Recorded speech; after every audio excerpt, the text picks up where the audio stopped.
Mark எழுதின சுவிசேஷம் 8வது அதிகாரம் 14 முதல் 21 வரைக்கும். மார்க் 8 14 முதல் 21 வரைக்கும். இயேசு கிறிஸ்துவும் அவருடைய சீஷர்களும் படகுல போய் கொண்டிருக்கும்போது அவங்க அப்பத்தை எடுத்துகிட்டு வர மறந்துடுறாங்க. அவங்களுக்கு தேவையான அப்பத்தை கொண்டு வர மறந்துடுறாங்க. இந்த சூழ்நிலையில் இயேசு கிறிஸ்து ஒரு காரியத்தை சொல்கிறார். கவனமாக இருங்க, எச்சரிக்கையாக இருங்க அப்படின்னு சொல்லி ஒரு காரியத்தை சொல்கிறார். என்னென்னா, பரிசேயருடைய புளித்த மாவை குறித்து எச்சரிக்கையாக இருங்க அப்படிங்கிறார். ஏரோதனுடைய புளித்த மாவை குறித்து எச்சரிக்கையாக இருங்க அப்படிங்கிறார். ஏசப்பா அப்படி சொல்கிறத கேட்டு சீஷர்களுக்கு ஒன்றுமே புரியல. என்ன சொல்ல வராரு? நம்மக்கிட்ட எந்த உணவும் இல்லை, நம்ம எதுவும் கொண்டு வரல, அதைத்தான் ஏசப்பா அப்படி சொல்கிறாரா அப்படின்னு சொல்லி அவங்களுக்குள்ளேயே பேசிக்கிறாங்க. ஏசப்பா என்ன சொல்ல வர்றாருன்னு அவங்களுக்கு புரிஞ்சிக்க முடியல. அப்போ ஏசப்பா இதை கேட்ட உடனே, நான் என்ன சொல்ல வரேன்னு உங்களுக்கு புரிஞ்சிக்க முடியலையா? இப்போது உங்களுக்கு கண் இருக்குது ஆனால் பார்க்க முடியல, காது இருக்குது ஆனால் கேட்க முடியல. இதுக்கு முன்னாடி என்ன நடந்துச்சுன்னு பாருங்கள். போதுமான அப்பம் இல்லாததுனால நான் இப்படி பேசுகிறேன்னு நினைக்கிறீங்களா அப்படின்ட்டு 5 அப்பத்தையும் 5000 பேருக்கு பங்கிட்டு கொடுத்தீங்களே, அப்போ மீதியான துணிக்கையில் எத்தனை கூட எடுத்தீங்க அப்படின்னு ஏசப்பா கேட்குறாரு. அவங்க சொல்கிறாங்க, 12 கூட நிறைய எடுத்தோம் அப்படிங்கிறாங்க.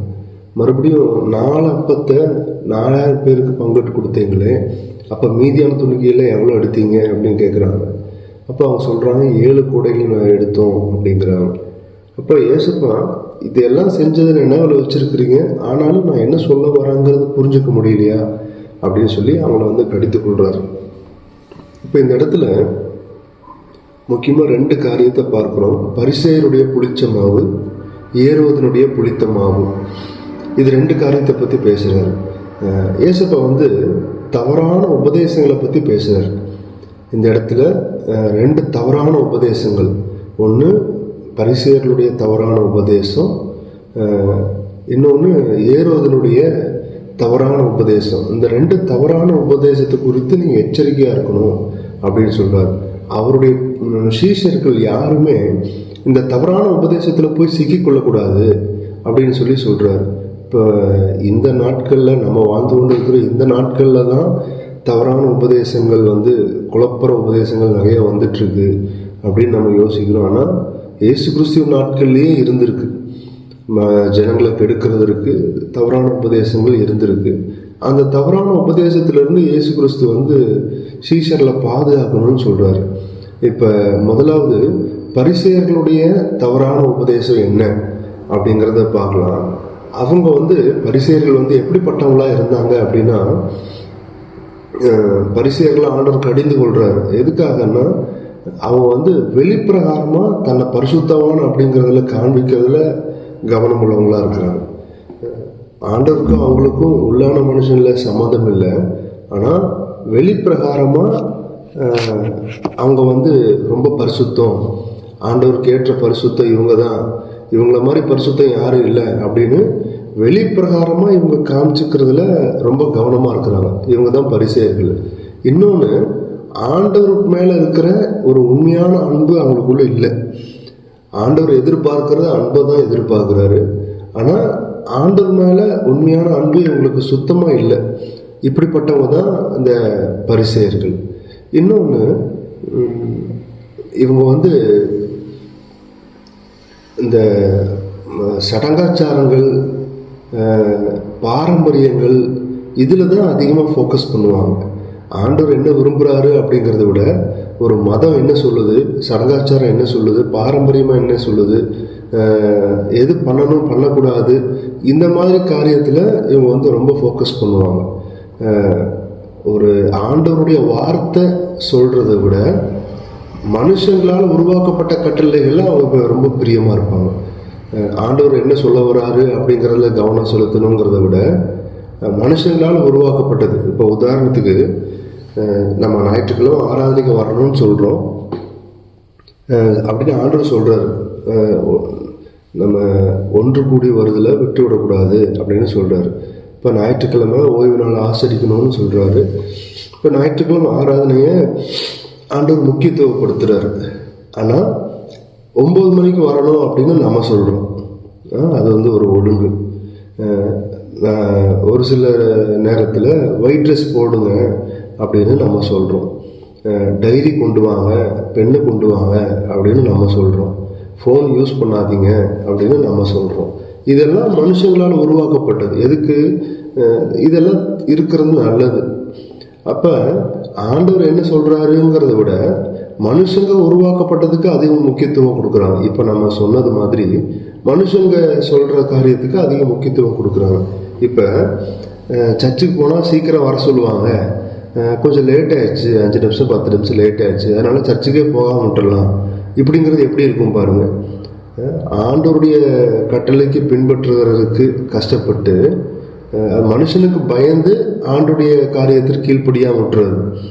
இந்த மாதிரி ஆண்டவர் என்ன சொல்ல வராரோ அதை சரியாக புரிஞ்சுக்காம, அதை சரியாக செய்யாமல் மனுஷங்களுடைய கட்டளைகள் என்ன அப்படிங்கிறதுல கவனம் செலுத்துகிற ஒரு கூட்டமாக இருப்பாங்க. அவங்க தான் பரிசேயர்கள். இப்போ ஆண்டவர் செஞ்ச நிறைய அற்புதங்கள், அதிசயங்கள் எல்லாவற்றிலும் அந்த பரிசேயர்கள் ஆண்டவரை நம்புறதற்கு ரொம்ப மறுத்துட்டாங்க. அத்தனை அதிசயத்தை, அற்புதத்தை, உபதேசங்களை எல்லாம் பார்த்ததுக்கப்புறமும் ஆண்டவரை இயேசு கிறிஸ்துவை ஏற்றுக்கொள்றதுக்கு மறுத்துட்டாங்க. அப்போ அதனால தான் ஏசப்பா சொல்கிறாரு, இப்படிப்பட்ட ஒரு ஜனக்கூட்டமாக நீங்கள் மாறிடக்கூடாது. இவங்க உங்களை ஒரு தாக்கத்தை ஏற்படுத்திடக்கூடாது. தவறான விதத்தில் இவங்க உங்களை மயக்கிடக்கூடாது, ஒரு இன்ஃப்ளூயன்ஸ் பண்ணிடக்கூடாது அப்படின்னு சொல்லி பரிசேயர்களை குறித்து, அந்த பரிசேயர்களின் புளித்த மாவை குறித்து எச்சரிக்கையாருங்க அப்படின்னு சொல்கிறார். அடுத்ததாக ஏசப்பா சொல்கிறாரு, ஏரோதனுடைய புளித்த மாவு அதை குறித்து எச்சரிக்கையாருங்க அப்படின்னு சொல்கிறார். இப்போது ஏரோதனுடைய புளித்த மாவு அப்படின்னா அவங்க எப்படிப்பட்டவங்க அப்படின்னா உலக பிரகாரமான வாழ்க்கை வாழ்வாங்க. ஆண்டோடைய பிள்ளைகளுக்கு அவங்களுக்கும் ஒரு சம்மந்தம் இல்லாமல், ஆண்டவர் சொல்கிற வழிகளை பின்பற்றவங்களா இல்லாமல் உலக பிரகாரமாக உலகம் என்ன சொல்லுதோ, உலகத்தில் எது ஆடம்பரமாக இருக்கோ, உலகத்தில் எது ட்ரெண்டிங்காக இருக்கோ, உலகத்தின்படி வாழ்கிற ஒரு கூட்டமாக தான் இந்த ஏரோதனுடைய மக்கள் இருந்தாங்க. ஏரோதனுடைய புளித்த மாவு அப்படின்னா யோவானை இந்த ஏரோது தான் கொலை செஞ்சுட்டான். அவன் பண்ணது தப்பு, அவன் பாவம் பண்ணான். ஆனால் அதை பற்றி கூட அக்கறை இல்லாமல் ஒரு தெய்வ பயம் இல்லாத ஒரு கூட்டமாக இருந்தாங்க. ஒன்று உலக பிரகாரமாக வாழ்க்கை வாழ்கிறவங்களாக இருந்தாங்க, தெய்வ பயம் இல்லாதவங்களாக இருந்தாங்க. அப்புறம் அழிவே இல்லை அப்படிங்கிறதுல அவங்க கவனம் பார்த்தாங்க. ஒரு மனிதனுக்கு சாவு இல்லை அப்படின்னு அவங்களுடைய டீச்சிங் இருந்துச்சு. ஒரு மனுஷன் சாக மாட்டான் அப்படிங்கிறதுல அவங்களோட டீச்சிங் இருந்துச்சு. இன்னொன்று இந்த அரசியல் காரியங்கள், அரசியல் ஏமாற்றங்கள், அரசியல்வாதிகளாக அரசியலில் ஜனங்களை ஏமாற்றி வாழ்கிறவங்களாக இருந்தாங்க. இந்த ஏறுவதெல்லாம் அந்த மாதிரி ஏமாத்துறவன். ஒரு ராஜாவாக, ஒரு அரசியல் தலைவனாக இருந்தாலும் அவன் உண்மையாக வேலை செய்யாமல் மக்களை ஏமாற்றவங்களாக இருந்தான். இப்போ உலக பிரகாரமான வாழ்க்கை, ரெண்டாவது கர்த்தருக்கு பயப்படாத வாழ்க்கை, சாவாமை அப்படிங்கிறதுல ஒரு முக்கியத்துவப்படுத்தினாங்க. இன்னொன்று அரசியலில் ஜனங்களை ஏமாற்றி கொண்டு இருந்தாங்க. இந்த மாதிரி இருந்தவங்க தான் அந்த ஏரோதனுடைய புளித்த மாவு அப்படின்னு சொல்கிறாரு. இப்போது இந்த மாதிரி உலக பிரகாரமான வாழ்க்கை உங்களை பாதிச்சிடக்கூடாது, அவங்களுடைய தவறான உபதேசங்கள், தவறான காரியங்கள், பழக்க வழக்கங்கள் உங்களை பாதிச்சிடக்கூடாது அப்படின்னு சொல்கிறாரு. இப்போ அந்த வசனத்தில் சீஷர்கள் அப்போ இல்லாததுனால இப்படி சொல்கிறாரோ அப்படின்னு சொல்லி அவங்களால புரிஞ்சிக்க முடியாமல் இருக்கிறாங்க. அப்போ ஏசப்பா சொல்கிறாரு, நான் அப்போ இல்லாததுனால நான் அப்படி சொல்ல வரலை அப்படின்னு சொல்லிட்டு அதுக்கு ஒரு உதாரணமாக தான் ஏசப்பா வந்து சொல்கிறாரு, 5000 பேருக்கு போஸ்டர் போது எவ்வளோ கூட எடுத்தீங்க, 4000 பேருக்கு போஸ்டர் போது எவ்வளோ கூட எடுத்தீங்க அப்படின்னு ஏன் சொல்கிறாருன்னா, நான் அப்பத்தை பற்றி பேச வரல, இந்த உலகத்துக்குரிய காரியத்தை பற்றி பேச வரல, நான் அப்பத்து மேலே ரொம்ப கவனமாக இல்லை அப்படின்னு ஏசப்பா வந்து சொல்கிறாரு. உலக பிரகாரமான தேவைகள் மேலே நான் அதிக கவனமாக இல்லை, ஆவிக்குரிய தேவைகள் மேலே கவனமாக எந்த விதத்துலேயும் சீஷர்கள் வந்து தவறு பண்ணிடக்கூடாது, தவறான நம்பிக்கைக்குள்ளே போயிடக்கூடாது அப்படிங்கிறதுல கவனமாக ஏசப்பா வந்து அவருடைய போதனைகளை சொல்கிறார். இப்போ இந்த அவருடைய நாட்களில் இருந்த 2 தவறான போதனைகளுக்குள்ள அவருடைய ஜனங்கள் யாரும் சிக்கிக்கொள்ளக்கூடாது அப்படிங்கிறதுல ஏசப்பா வந்து கவனம் உள்ளவராக இருந்தார். இப்போ ஏசப்பா வந்து அவங்கள கண்டிக்கிறாரு. இப்போ சீஷர்களை வந்து கவலைப்படுறாங்க, ஏன்னா அவங்களுக்கு ஒரே ஒரு அப்பந்தான் இருக்குது, அது எல்லாத்துக்கும் பத்தாது. அதனால் ஏசப்பா வந்து ஒரு வேளை திட்டுறாரோ மிரட்டுறாரோ அப்படின்னு சொல்லி நினைக்கிறாங்க. அப்போ ஏசப்பா வந்து அப்பா குறைவாக இருக்கிறதுனால நான் வந்து உங்களை கண்டிக்கலை அப்படின்னு சொல்லிட்டு, இந்த 2 காரியம் உங்களுக்குள்ளே வரக்கூடாது அப்படின்னு சொல்லிட்டு இந்த பரிசேயர்கள்ட்ட இருந்து இந்த சந்தேகம் உங்களுக்குள்ளே வரக்கூடாது, ஏரோதுகிட்ட இருந்து உலக பிரகாரமான யோசனை உங்களுக்குள்ளே வரக்கூடாது. இந்த 2 காரியத்தையும் மறுபடியும் ஆண்டவர் வந்து நினைவுபடுத்துகிறார். பரிசேயர்கள் வந்து என்னதான் ஆண்டவர் அற்புதத்தை செஞ்சாலும் உண்மையாகவே ஒரு ஆண்டுடைய குமாரன் தானா, தேவனுடைய பிள்ளை தானா அப்படிங்கிறதுல சந்தேகப்பட்டுக்கிட்டே இருந்தாங்க. இது உங்களுக்குள்ளே வரக்கூடாது அப்படிங்கிறாரு. அந்த ஏரோதனுடைய வாழ்க்கை வந்து உலக பிரகாரமான யோசனை, இது வந்து உங்களுக்குள்ளே வரக்கூடாது அப்படின்னு சொல்கிறார். முக்கியமாக அந்த 2 தவறான உபதேசங்கள் இந்த ஜனங்களுக்குள்ள சீசர்களுக்குள்ளே வரக்கூடாதுன்னு நினைக்கிறார்.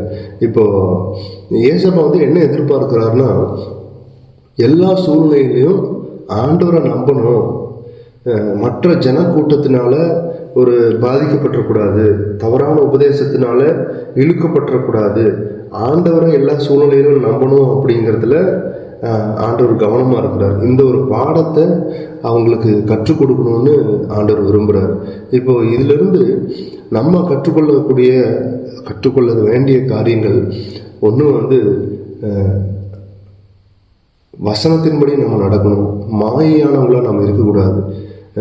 பரிசேயர்கள் வந்து ரொம்ப வெளிப்பிரகாரமாக அவங்கள வந்து பெருசாக காமிச்சுக்கிட்டாங்களே ஒழிய உண்மையாக வசனத்தின்படி நடக்கிற ஒரு கூட்டமாக அவங்க இல்லை.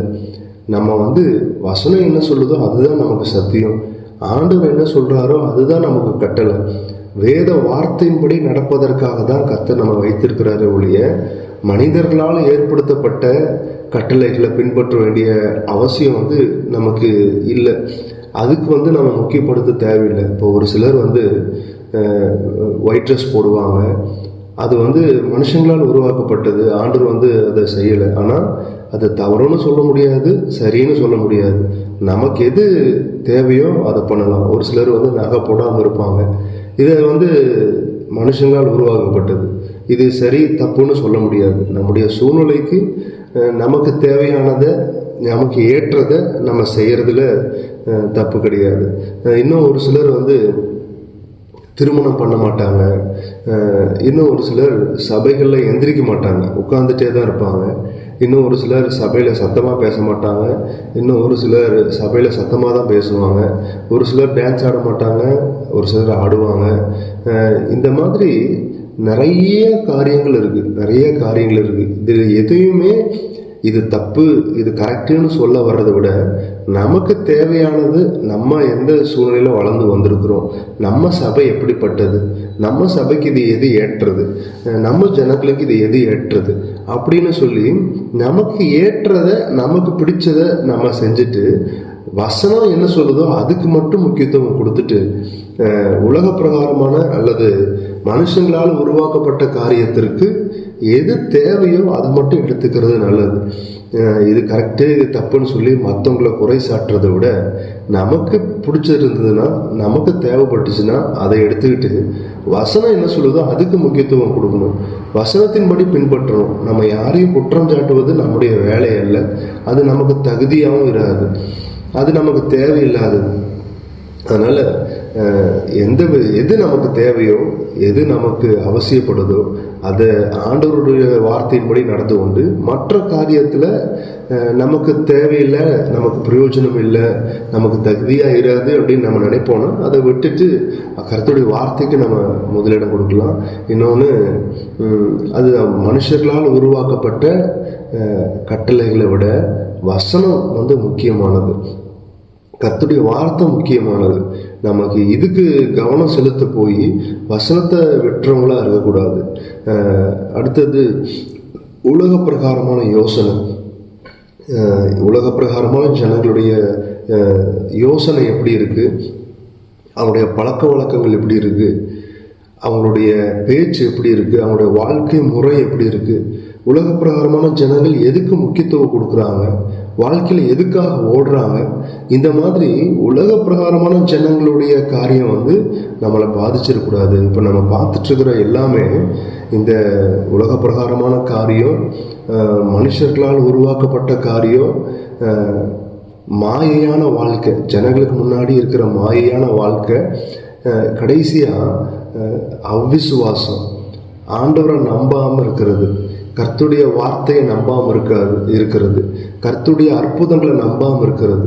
இந்த மாதிரி எந்த ஒரு தவறான காரியங்களும் அவருடைய பிள்ளைகளுக்கும் நமக்கும் வந்துடக்கூடாது, அவருடைய சீஷர்களுக்கும் வந்துடக்கூடாது அப்படின்னு ஆண்டவர் எச்சரித்திருக்கிறார். தவறான உபதேசத்தில் போய் நம்ம மாட்டிக்கொள்ளக்கூடாது. அவங்க பார்வைக்கு ஒரு மாதிரி பெருசாக தெரியலாம், ஆனால் அவங்க தவறான ஆட்கள், தவறான உபதேசத்தை உடையவர்கள், தவறான சத்தியத்தை கை கொள்கிறாங்க, ஆண்டவர் விரும்பாத காரியத்தை செய்கிறாங்க அப்படின்னு சொல்லி ஆண்டவர் எச்சரிக்கிறார். இப்போ இந்த வார்த்தைகளின்படி நம்முடைய இருதயத்தையும் நம்ம சுத்தமாக வைத்து கொள்ளணும். கர்த்தருடைய வசனம் என்ன சொல்லுதோ அதுக்கு நம்ம ரொம்ப சென்சிட்டிவ் உள்ளவங்களா, ரொம்ப உணர்வு உள்ளவங்களா இருந்து வார்த்தையை கை கொள்ளணும், வார்த்தையின்படி நடக்கணும், ஆண்டவருக்கு பிரியமாக இருக்கணும் அப்படின்னு ஏசப்பா சொல்லி கொடுக்குறாரு. எவ்வளோ கவனமுள்ளவராக இருக்கிறாரு பாருங்கள், எவ்வளோ தெளிவாக சீஷர்களுக்கு சொல்லி கொடுக்குறாரு. ஆனால் சீஷர்களால் அதை புரிஞ்சு கொள்ள முடியல. அவங்க பார்க்குறாங்க ஆனால் பார்க்க முடியல, கேட்குறாங்க ஆனால் புரிஞ்சு கொள்ள முடியல அப்படின்னு சொல்லி ஏசப்பா கடிந்து கொள்கிறார். இந்த நாட்களில் நம்ம இன்ஃப்ளூயன்ஸ் பண்ணுற எந்த ஒரு காரியமும் இந்த தவறான காரியத்திலிருந்து நம்ம இன்ஃப்ளூயன்ஸ் ஆகிடாதபடி, தவறான நம்பிக்கை உள்ளவங்களாக இல்லாதபடி, அவிசுவாசக்காரர்களாக இல்லாதபடி, கர்த்தருக்குள்ள வசனத்தின்படி நிலைத்திருக்கிற ஒரு கூட்டமாக நம்ம ஒவ்வொருவரும் இருக்க தேவன் நமக்கு உதவி செய்வாராக. இந்த வார்த்தையின்படி கர்த்தர் தாமே நம்மை ஆசீர்வதிப்பாராக. ஆமென்.